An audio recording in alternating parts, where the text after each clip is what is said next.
할렐루야. 오늘도 주 앞에 전심으로 예배하는 성도님들의 삶에 주님의 은혜와 사랑이 가득하시기를 축복합니다. 우리 삶에는 수많은 어려움과 문제들이 있지요. 그 문제들을 만날 때마다 우린 결국 하나님을 찾을 수밖에 없습니다. 하나님을 찾고 또 찾는 자는 하나님께서 주시는 줄 믿고 여러분 열심히 간구하시길 바라겠고요.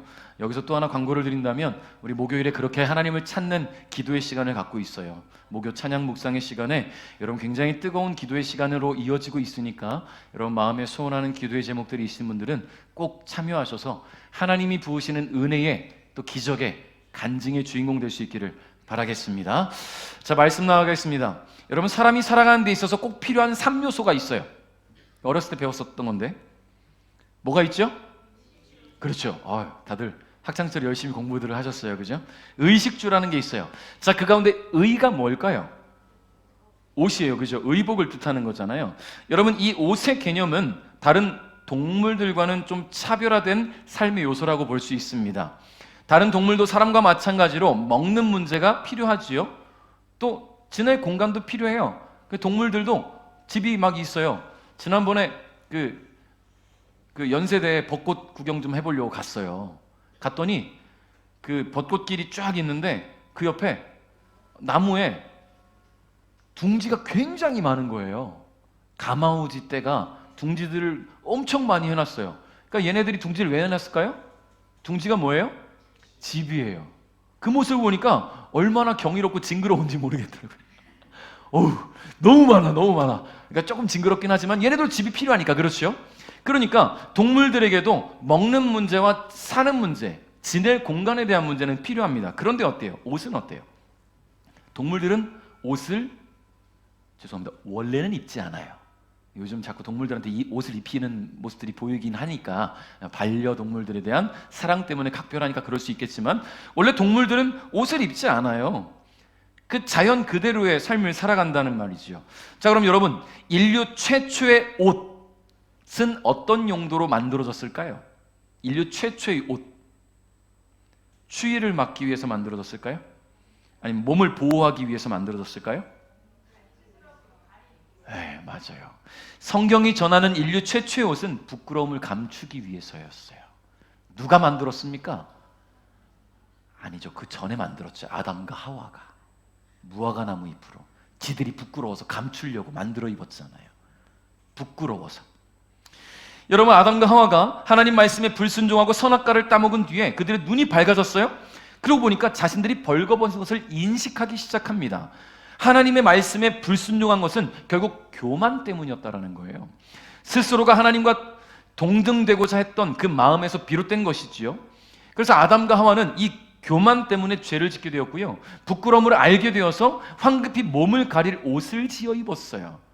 그들은 무화과 나무 잎으로 옷을 만들어 입었는데 여러분, 나뭇잎은 따면 생명을 잃기 때문에 곧 금방 시들어 버려요. 사가 버린단 말이죠. 오래 입을 수가 없어요. 그런데 하나님은 이 아담과 하와의 죄를 지적하시고는 그들을 에덴 동산에서 쫓아내십니다.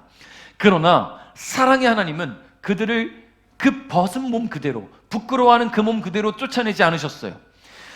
은혜를 입고도 불순종을 택했던 이 교만한 아담과 하와를 위해서 동물의 가죽을 가지고 옷을 만들어 입혀주셨어요.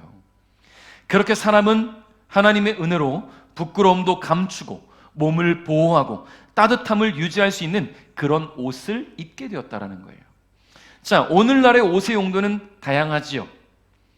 말씀드린 것처럼 부끄러움을 감추기도 하고 따뜻함을 추구하기도 하고 기능성을 추구하는 사람들은 땀이 잘 배출되는 옷을 입기도 하고 또 운동하는 사람은 땀을 잘 내기 하기 위해서 땀복을 입기도 하고 또 때로는 시원함을 주는 쿨링 셔츠를 요즘 있더라고요.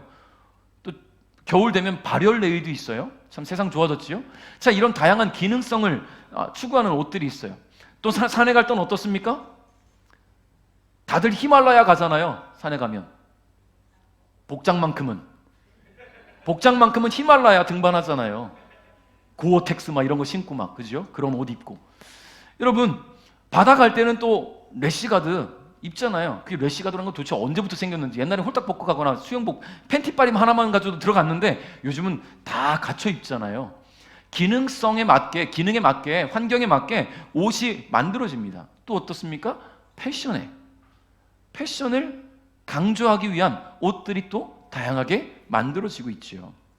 그런데 여러분, 과거에는 옷이 신분의 경계 기준이 되기도 했었어요. 옷이. 여러분, 우리나라만 해도 그렇죠. 조선시대의 의복을 보면 왕족이나 귀족들이 입는 옷이 있습니다. 그리고 양반들이 입는 옷이 있고요. 천한 사람들, 천민들이 입는 옷이 따로 있었어요. 근데 그 옷차림만 봐도 이 사람이 양반이구나, 이 사람이 귀족이구나, 이 사람이 천민이구나, 옷만 봐도 알 수 있었다라는 거예요. 옷차림으로 그 사람의 신분을 가늠할 수 있었습니다. 근데 이러한 옷의 용도는 비단 우리나라에서만 해당되는 것이 아니었어요. 오늘 본문에 등장하는 야곱과 그의 아들들이 살던 그 시기에 팔레스틴 지방에도 옷은 신분을 구분짓는 요소가 되었다라는 거예요. 자, 야곱에게는 12명의 아들이 있었습니다. 자, 그런데 그 12명의 아들 중에 11번째 아들을 가장 사랑했어요. 그게 누구예요? 요셉이지요. 자, 요셉을 가장 사랑했던 이유는 4명의 아내 중에 가장 사랑했던 라헬이 낳은 아들, 아주 어렵게 가진 아들이었기 때문이에요. 자, 그래서 야곱은 이 아들을 특별히 사랑했는데, 참 사랑하는 것도 아들이 12명이나 있으면 좀 골고루 사랑을 좀 분포해주고, 유독 사랑하면 좀 티 안 나게 사랑해주면 얼마나 좋습니까? 근데 굉장히 티를 냈어요. 너무너무 편애하는 게 티가 나는 거예요. 그 대표적인 예가 뭡니까? 그래요, 옷이에요. 요셉에게만 좋은 옷을 입혔어요. 성경에서 뭐라고 말하냐면 소매가 긴 옷을 입혔다고 말해요. 소매가 긴 옷을 입혔다. 개정 성경에서는 채색 옷을 입혔다고 하지요. 우리말 성경에서는 화려한 옷이라고 합니다. 근데 쉬운 성경에서는 그 말 그대로 표현했어요. 소매가 긴 옷. 그 긴 옷들이 양반들이 입는 옷이에요. 한마디로 화려하겠지요. 색깔이 다양하겠지요. 여러분, 소매가 긴 옷은 의미하는 바가 있습니다. 바로 신분의 차이인데요. 여러분, 그러면 좀 말이 안 되잖아요. 야곱의 12명의 아들 가운데 요셉만 신분이 다를 수 있습니까? 다 아들인데?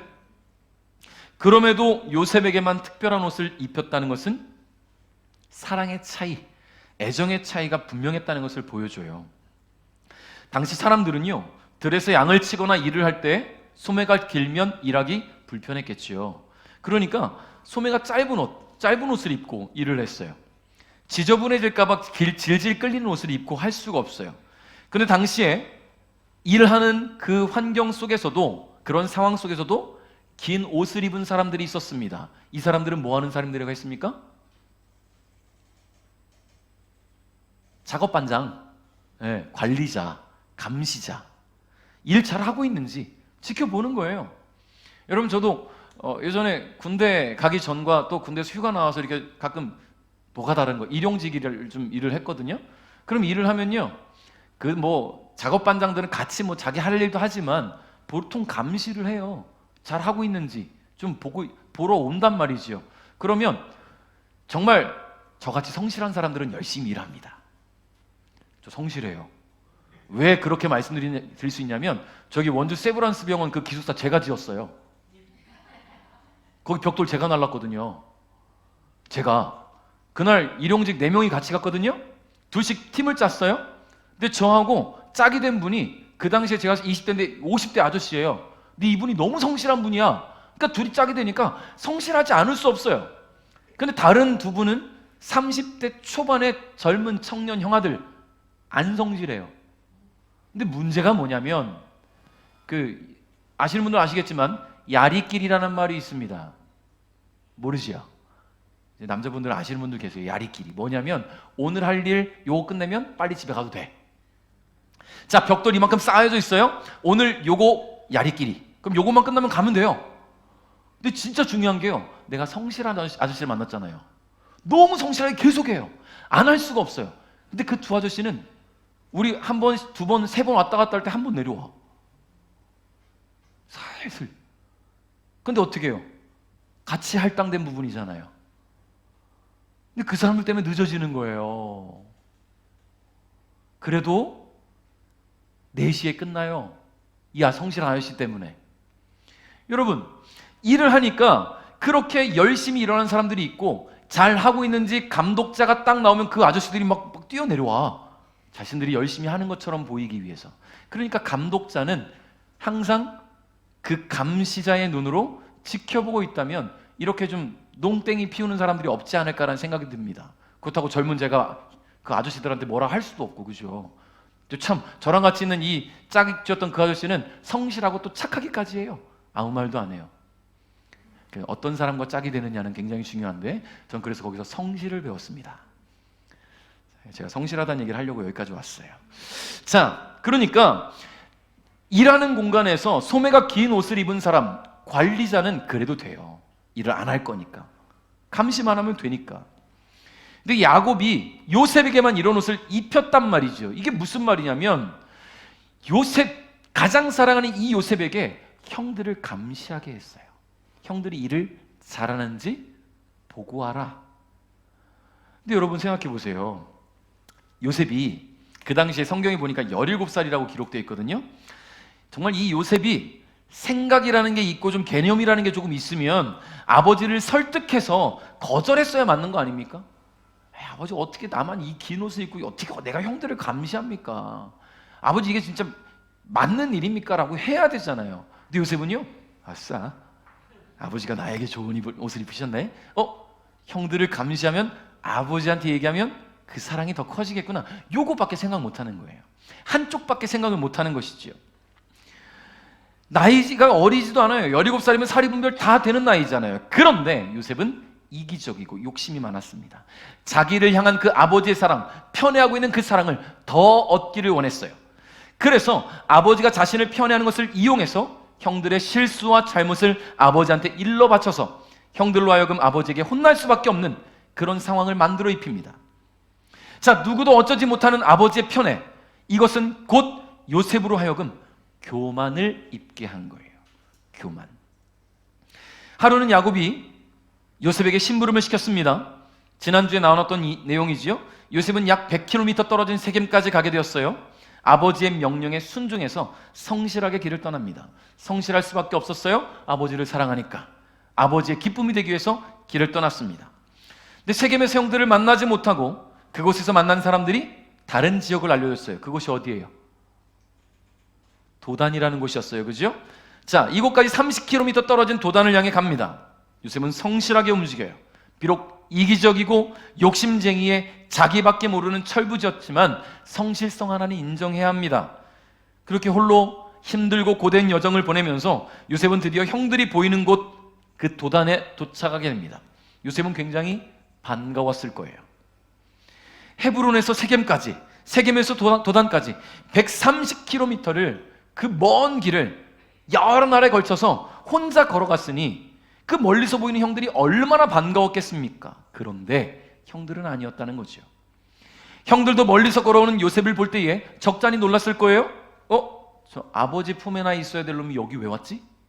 그것도 혼자서? 이런 생각했을 거예요. 네, 놀람도 잠시였습니다. 우리 18절부터 20절까지 한번 읽어봅니다. 시작.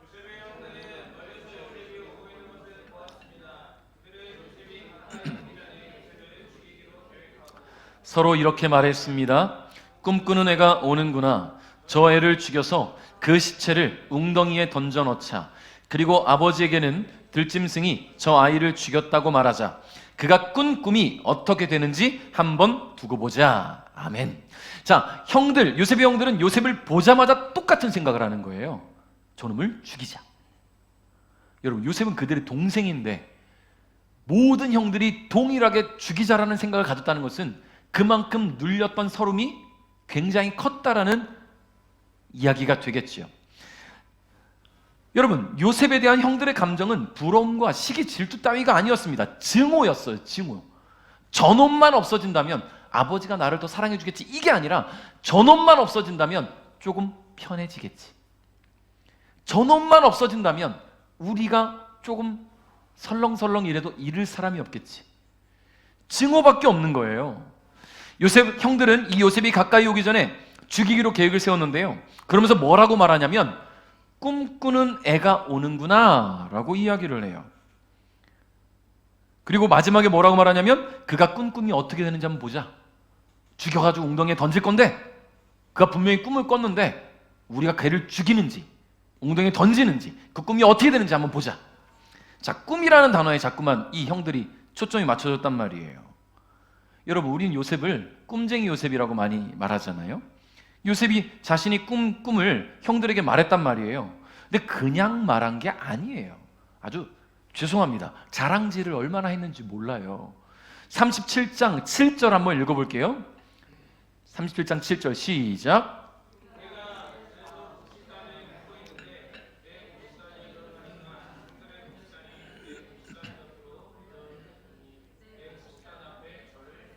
아멘. 자, 되게 그냥 조곤조곤 얘기하는 것 같잖아요.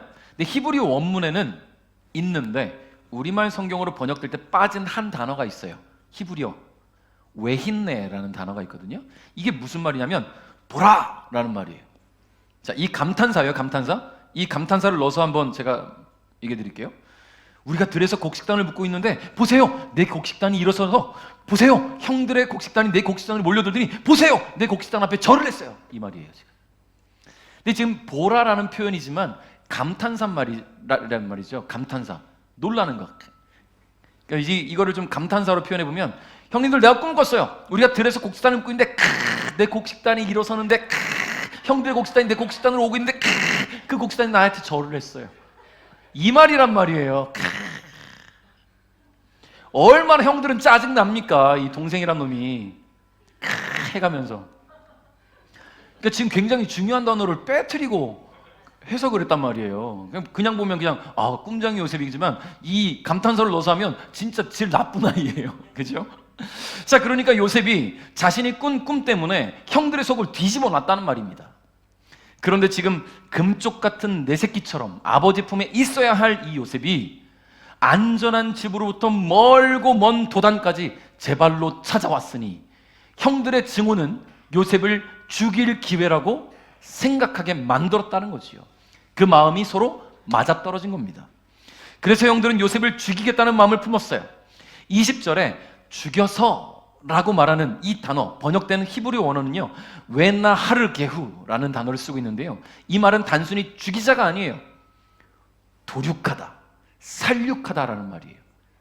그러니까 지금 요셉은 형들에 의해서 어떤 위기에 처해졌냐면, 형들이 요셉을 죽였다 이게 아니라 찢어 죽이겠다는 말이에요. 갈갈이 찢어 죽이겠다. 여러분, 동생을 향해서 그런 마음을 품는다는 것은 동생으로 보이지 않는단 말 아니겠습니까?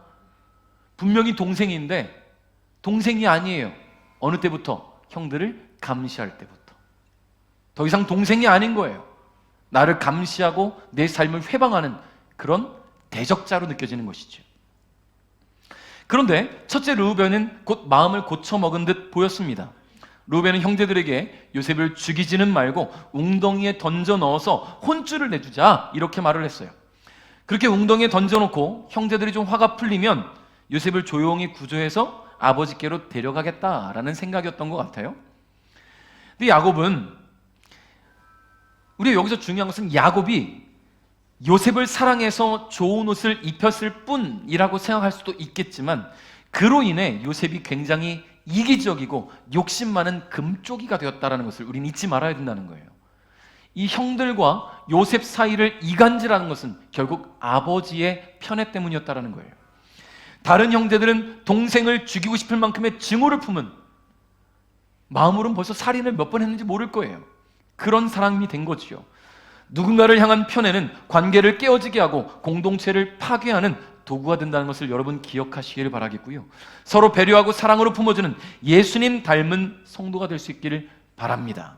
자, 23절 읽겠습니다. 시작.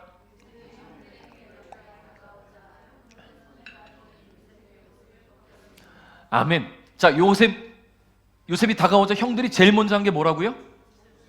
옷을 벗겼어요. 이 옷은 상징하는 바가 있는 거잖아요. 그렇죠? 너와 우리의 격차가 있게 만든 그 신분의 격차를 줬던 그 옷부터 형들은 벗겨버렸어요. 형들로 하여금 증오를 품게 했던 옷, 형들로 하여금 모멸감을 느끼게 했던 그 옷입니다. 형들로 하여금 동생과 자신들의 신분의 차이를 느끼게 했던 그 옷, 형들은 요셉을 만나자마자 이 옷부터 벗겨버렸어요. 얼마나 치가 떨렸으면 그랬을까요? 얼마나 화가 치밀어 오랐으면 그랬을까요? 여러분, 옷이 벗겨지자 요셉은 그냥 평범 17살 소년이었어요. 더 이상 관리자도 아니에요. 감시자도 아니에요. 그동안 이 옷을 입고 그 옷 뒤에 숨어서 형들을 감시하고 감독하고 아버지에게 고자질했던 요셉은 그동안 그 옷 뒤에 숨어서 형들에게 했던 일들이 떠올랐는지도 몰라요. 내가 왜 그랬을까? 24절로 25절 읽겠습니다. 시작.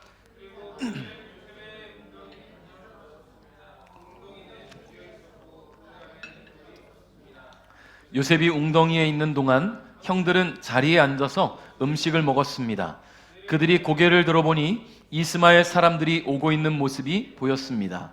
그 이스마엘 사람들은 낙타에 향료와 유향과 모략을 싣고 길르앗에서 이집트로 여행하던 중이었습니다. 아멘. 자, 형들은 요셉의 옷을 벗기고는 요셉을 웅덩이에 던져 넣었습니다.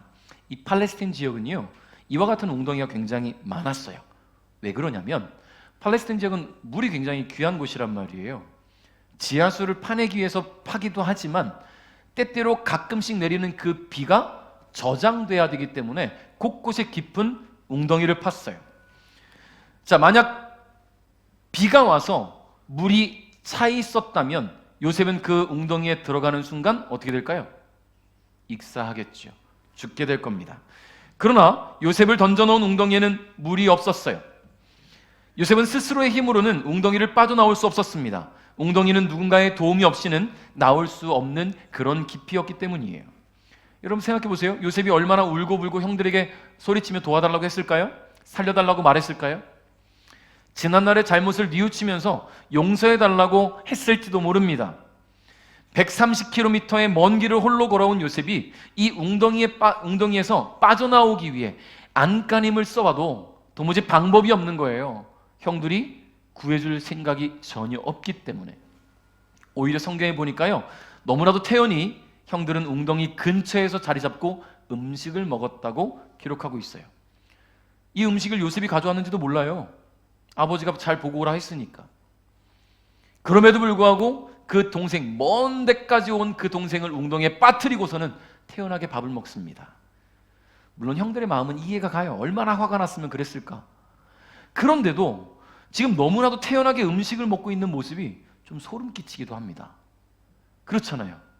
감시자였고 관리자였고 아버지의 편애를 받으면서 우리를 힘들게 했지만 그래도 동생인데 저 웅덩이에서 손에 피가 나도록 긁어대면서 목 쉬어라고 외치면서 살려달라고 하는 그 동생을, 그 소리를 들으면서 태연하게 밥을 먹고 있어요.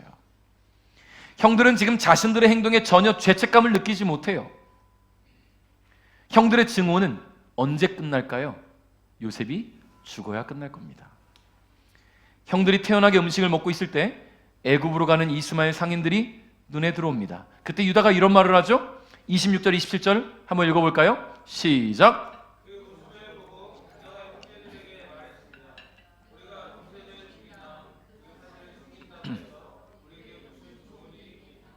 차라리 요셉을 저 이스마엘 사람들에게 팔아버리자. 그러면 동생을 죽이는 죄도 짓지 않게 된다. 그래도 저 애는 우리 동생이고 우리와 피와 살을 나눈 형제가 아니냐. 그러자 다른 형들도 모두 유다의 말에 찬성했습니다. 아멘. 자, 유다가 형제들에게 이런 말을 한 것은요, 여전히 형제들이 요셉을 죽이겠다는 생각을 버리지 않고 있었기 때문 아니겠어요? 첫째 형인 르우벤이 죽여서 뭐하냐? 웅덩이에 던지자 라고 할 때 그 형이 하는 얘기니까 같이 했지만 마음으로는 여전히 죽이고자 하는 마음이 있었어요. 그러니까 유다가 지금 이런 말을 한 겁니다. 유다는 요셉을 살리기로 마음을 먹었어요. 유다가. 그리고 형제들에게 제안을 하죠. 차라리 팔아버리자. 여러분, 유다의 제안에 모두 동의합니다. 여러분, 왜 동의했을까요? 솔깃하잖아요. 여러분 생각해 보세요. 요셉을 죽이면 그걸로 끝나요. 끝나. 그동안 요셉 때문에 받은 서름이 어떤데 단박에 죽어버리면 그것도 화가 날 것 같아요. 이 형들 입장에서는. 그렇게 힘들게 보낸 세월이 얼만데. 근데 만약에 이 요셉을 상인에게 팔아서 요셉이 애굽의 노예 시장에서 노예로 팔려가 버린다면, 일단 첫 번째, 요셉은 눈앞에서 사라집니다. 눈의 가시가 사라지게 되는 거예요.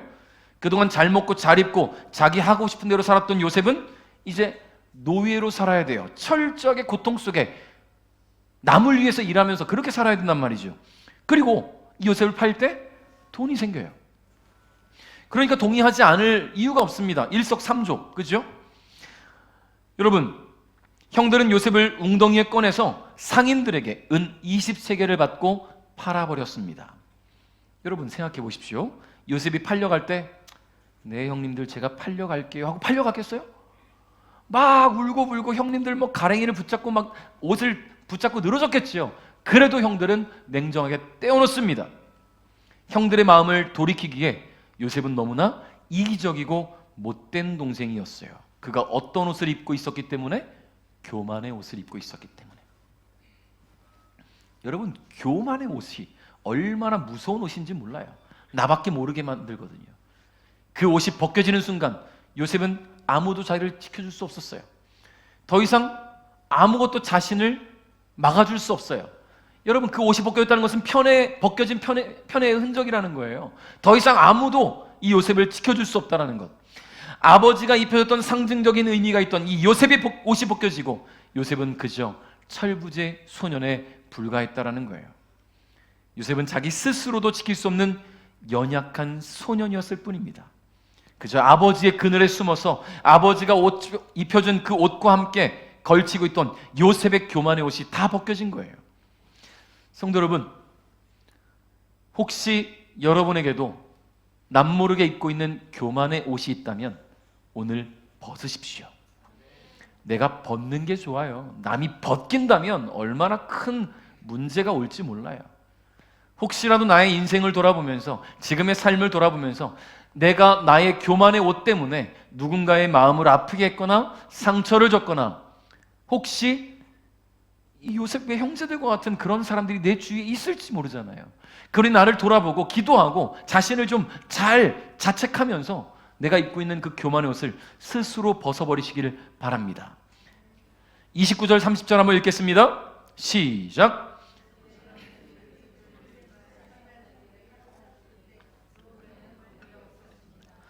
르우벤이 웅덩이로 돌아와 보니 요셉이 보이지 않았습니다. 르우벤은 너무나 슬퍼서 자기 옷을 찢었습니다. 그 후에 르우벤은 다른 형제들에게 돌아와서 말했습니다. 아이가 보이지 않는다. 이제 나는 어떻게 하면 좋으냐? 아멘.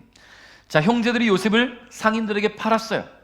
이 뒤에 구절에서는 미디안 상인이라고 말해요. 앞에는 이스마엘 사람들이라고 말했는데, 그러면 사람이 훅 바뀐 게 아니라 아마 같이 동행하고 있었던 사람들이었던 것으로 추측할 수 있겠죠. 자, 어쨌든 이 상인들에게 팔아버릴 때 르우벤은 그 자리에 없었습니다. 그리고는 요셉이 가고 난 뒤에 르우벤은 와서는 이렇게 말을 하는 거예요. 슬퍼서 자기 옷을 찢고 다른 형제들에게 요셉이 보이지 않으니 나는 이제 어떻게 하겠느냐. 근데 여러분, 이 르우벤의 이런 모습 진정성 있어 보입니까? 말씀을 좀 깊이 묵상하면서 진정성 있어 보이십니까? 자, 저는 이 르우벤의 이 모습은, 죄송합니다, 제가 느끼는 것은 연기 같아요. 진정성이 없어 보여요. 처음에 웅덩이에 빠뜨려서 뭐 구조하겠다 생각은 했을지 몰라요. 그런데 여전히 르우벤은 화가 났을 거고, 르우벤도 얼마나 힘들겠습니까? 자기는 심지어 장남인데, 장남이면 아버지의 모든 유산을 자기가 받아야 되는 그런 상황인데도 지금 얼마나 화가 났겠습니까? 그런데 지금 르우벤이 돌아와서 이렇게 지금 얘기하고 있다. 근데 중요한 건요, 지금 광야예요. 르우벤이 지금 안 보일 수가 없어요. 요셉이 팔려가는 장면이. 뭐 산을 넘고 언덕을 넘어 멀리 가 있었다면 말은 뭐 모르겠지만 그런 상황이 아니라 지금 광야란 말이에요. 멀리 떨어져 있어도 상인들이 오는 모습, 요셉이 팔려가면서 질질 짜는 모습이 다 보였을 거란 말이죠. 그런데 곧장 달려오지 않고 뒤늦게 와서는 진정성 없는 모습들로 연기를 하는 것처럼 저는 개인적으로 묵상이 돼요. 왜냐하면 장남이니까, 동생이 팔려갔다, 없어졌다는 것에 대한 자책하는 모습이 동생들에게 보여져야 되지 않을까라는 그런 생각이 듭니다. 애초에 르우벤은 요셉을 구할 생각은 없었던 것 같습니다. 다만 장남으로서 자신이 요셉을 구하지 못한 것에 대한 명분을 갖기 위해서 알리바이를 만든 것이 아닐까라는 생각이 들지요. 모든 형제들이 요셉을 죽이고자 할 때에 혼자 요셉을 구할 것처럼 나섰던 르우벤이었지만 실상은 그도 요셉을 구할 생각이 없었고, 오히려 유다가 웅덩이에 던져진 이 요셉을 상인에게 팔자는 제안을 함으로 요셉의 생명을 지켜냈어요. 여러분, 생명을 소중히 여기고 살리기에 힘썼던 이 유다, 여러분, 유다의 후손 가운데 누가 태어납니까? 예수 그리스도가 태어나죠. 여러분, 이것은 우연이 아니에요. 온 인류를 구하기 위해 자신의 생명까지도 아끼지 않으셨던 예수 그리스도는 생명을 살리기에 애썼던 유다의 후손으로 탄생하게 된다는 거예요. 여러분, 그렇습니다. 하나님은 요셉을 살리시기로 작정했다라는 거예요. 비록 야곱의 사랑을 독차지해서 교만의 옷을 입고 형제들에게 상처를 입히고 그렇게 이기적이고 욕심 많은 철부지로 살아왔지만, 야곱을 통해 듣고 배운 하나님에 대해서 마음에 품고 있던 요셉을 하나님은 고쳐 쓰시기로 결정하셨다는 얘기지요. 그렇게 하나님은 형제들을 도구로 사용하여서 요셉을 끌어내립니다. 요셉이 하나님의 도구로 사용되기 위해서는요, 교만의 옷을 벗어야 되는데 야곱의 그 집 안에서는 그 옷을 벗을 수가 없어요. 야곱이 너무나 편애하니까. 그래서 이 형들을 도구로 요셉의 그 교만의 옷을 벗겨버리십니다. 여러분, 생각해 보십시오. 웅덩이에 요셉을 던졌는데 물이 없었어요. 수많은 웅덩이 가운데 비어있는 웅덩이였다는 말이에요. 하나님은 요셉이 물에 빠져 죽지 않게 하셨다는 말입니다. 또 여전히 요셉을 죽이려고 하는 형제들 사이에서 요셉을 살리시기 위해 유다를 통해 새로운 제안을 주셨다는 거지요. 그렇게 미디안 상인들에게 팔려감으로 요셉은 생명을 유지할 수 있었습니다.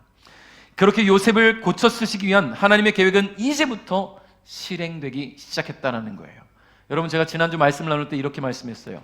요셉의 인생은 이것 이전과 이것 이후로 나눈다고 말씀드렸죠. 이것이 뭐였어요? 우리 모두가 원하는 것. 감사해요, 잊어줘서. 성공이에요, 성공. 또 말씀드릴 수 있으니까. 성공 이전의 삶과 성공 이후의 삶. 자, 그 성공을 위한 발걸음이 이제 시작됩니다. 여러분, 중요한 건요, 아버지의 그늘에 있어도 성공하지 못하는 거였어요. 금수저, 긴 옷을 입고 관리자로 살아도 성공할 수 없었어요. 그저 자신을 죽이려는 형제들만 있었지요. 그런데 그 옷이 벗겨지고 초라하게 노예로 끌려가는 그 순간부터가 성공을 위한 발걸음이 되었습니다. 왜냐하면 하나님이 개입하셨으니까. 이게 굉장히 중요한 거예요. 우리는 때론 삶의 절망이 찾아오면 하나님을 원망합니다. 내 삶을 자책하고 불평과 불만으로 일삼습니다. 그런데 여러분, 그 순간이 하나님이 개입하시고 일하시는 순간이에요. 왜냐하면 사람은요, 평안하면 기도하지 않아요. 다 갇혀져 있을 때 하나님 찾지 않더라고요. 절박한 순간에 하나님을 붙들고 하나님께 기도합니다. 하나님의 개입이 시작되면 우리는 하나님께서 이끄시는 형통, 우리가 원하는 성공의 길로 갈 수 있다는 거예요. 그 교만은 이제 꺾였습니다. 하나님께서 고쳐 쓰시기로 마음 먹으셨으니까 이제부터 시작이에요. 교만은 꺾이고 하나님께서 그를 새롭게 개선시켜 나가시기 시작합니다. 어떻게 하시냐면 그가 벗은 교만의 옷 다시는 입지 못하게 하시죠. 그리고 새로운 옷을 입히셨어요. 겸손의 옷을 입히셨어요. 그 옷은요, 누더기예요. 노예라는 누더기의 옷을 입히셨어요. 단 한 번도 입어보지 못하는 냄새나는 옷을 입히셨어요. 먼지구덩이에 굴를 수밖에 없어요. 의식주, 모든 것이 다 완벽했던 그의 삶은 이제 모든 것이 다 부족해졌어요.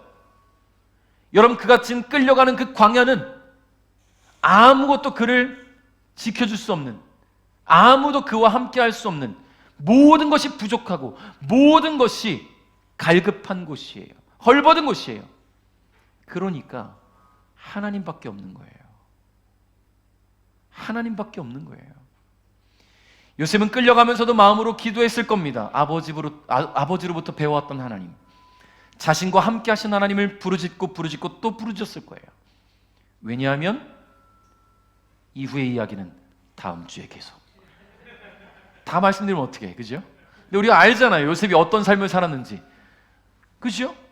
그러니까 하나님과 함께하는 그 순간이 이제부터 시작되었다라는 거예요. 하나님을 듣고 알고 기억하고 있으면 뭐합니까? 마음으로 주님을 따라가지 않는데, 하나님을 알긴 아는데 삶으로 실천되어지지 않았다는 거예요.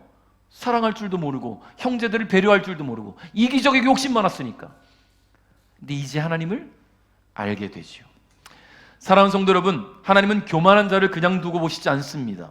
교만을 꺾기 위해 하나님은 그 삶에 개입하시고 고통과 아픔을 통해서라도 겸손의 옷을 입히신다는 것을 기억하시기 바랍니다. 그렇게 하나님께서 기뻐하시는 사람으로 변화시켜 가신다는 거예요. 그러므로 늘 자신을 낮추시고 겸손하게 주 앞에 나오시길 바랍니다. 주님 앞에서 우리는 아무것도 아닙니다. 내세울 것이 하나도 없는 연약한 존재라는 것을 잊지 않기를 바랍니다. 말씀을 맺겠습니다. 여러분, 몸에 맞지 않는 옷을 입는 것만큼 볼품없는 모습은 없을 거예요. 제가 지금 입은 옷이 딱 잘 맞잖아요. 근데 제가 만약에 3X 라지 그런 옷을 걸친다면 되게 볼품없겠죠? 축 처져가지고. 여러분, 내 몸에 잘 맞는 옷이 제일 편한 옷이고 제일 멋진 옷이라는 것을 기억하시기 바랍니다. 우리 청년들, 나에게는 어떤 옷이 잘 맞는지를 기도 많이 하면서 그 옷을 입으시기 바라요. 우리 성도님도 마찬가지입니다. 하나님은 요셉의 옷을 벗기셨어요. 그는 그 옷이 자신의 옷이라 자부했지만 하나님 그 옷이 요셉의 옷이 아니라고 생각했어요. 그리고 벗겨버리셨어요. 아버지로부터 입혀진 허울뿐인 교만의 옷을 벗기시고 철저하게 낮아지게 하심으로 겸손의 옷을 입히셨습니다. 그런데요, 훗날 하나님은 낮아짐으로 하나님만을 더욱 의지하며 믿음을 굳게 했던 요셉에게 최고의 옷을 입히셔요. 소름 끼치지요. 다 벗겨놓으시고서는, 누더기를 입히시고는 결국 최후의 순간에 최고의 옷을 입혀주신 분이에요. 하나님은 그런 분입니다. 그러므로 하나님을 온전히 의지하지 못하게 하는 내가 벗어야 할 옷은 무엇인지 좀 돌아봅시다. 내가 벗어야 될 옷은 뭘까? 오늘 내가 입고 있었던, 하나님과 나를 막아서게 했던 그 옷은 뭘까? 하나님 앞에 내가 이기적이게 만들었던, 교만하게 만들었던 나의 옷은 뭘까? 여러분, 오늘 기도하시면서 그 옷을 발견하시고 벗어버리시고 주님이 강력하게 개입하시기 전에 주님께서 입히시는 옷을 강제적으로 입히시는 게 아니라 하나님이 따뜻하게 입히시는 그 옷을 입을 수 있도록 오늘 내 삶을 주님께 맡길 수 있길 바랍니다. 그래서 주님 앞에서 겸손의 옷을 입고 주님을 의지하면서 주님께서 입히시는 은혜의 옷을 입고 살아가는 우리 베델 가족 여러분 될 수 있기를 주님의 이름으로 축복합니다.